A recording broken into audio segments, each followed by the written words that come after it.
Jumejn qabel il-miliet pajjiżna stembaħ bla provvista tad-dawl. Għattini darba 50 ġimgħat pajjiżna għam bla elettriku hekk kif għal-ħabta tas-27 ta' 2 filgħodu kienu ħafna dawk li rrapportaw li nqatalhom id-dawl u l-isptar Mater Dei kellu jaqleb għal fuq il-generators. Il-kuntattjati minn Net News Enemalta qalu li l-qtuħ kien riżultat ta' ħsara fl-interconnector. Iżda sa issa ħadd ma jista' jifhem għaliex meta jkun hemm ħsara fl-interconnector, il-provista tad-dawl ma taqlibx awtomatikament fuq il-power station tal-Electrogas. Il-power station li il-Partit Laburista kien insista li ma nistgħux ngħaddu mingħajrha u li mill-istqarrijiet stess tal-Enemalta jidher ċar li mhix tintuża il-ħin kollu. Anzi, ninsabu dipendenti biss fuq l-investiment li kien għamel Gvern Nazzjonalista fl-interconnector.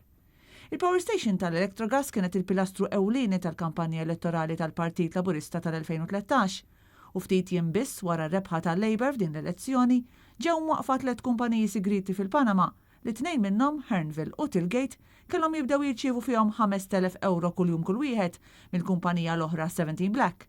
Kumpanija li llum nafu li hija ta' Jorgen Fenech, ex-direttur tal-Electrogas u akkużat bħala kompliċi fl-assassinju ta' Daphne Caruana Galizja.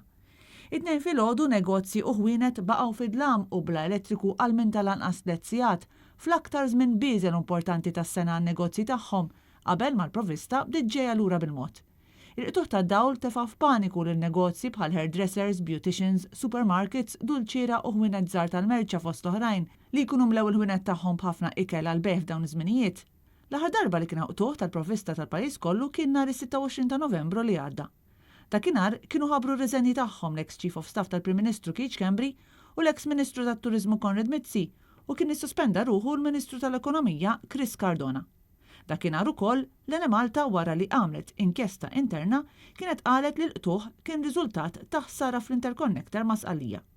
Sa dan it-tant wara s-sospensjoni fis-servizzi li kien kawża ta' kaos u frustrazzjoni kbira fost in-negozju tal-ħwienet, il-Ministru responsabbli mill-Enerġija Joe Mizzi qal biss li dawn huma affarijiet illi jiġru.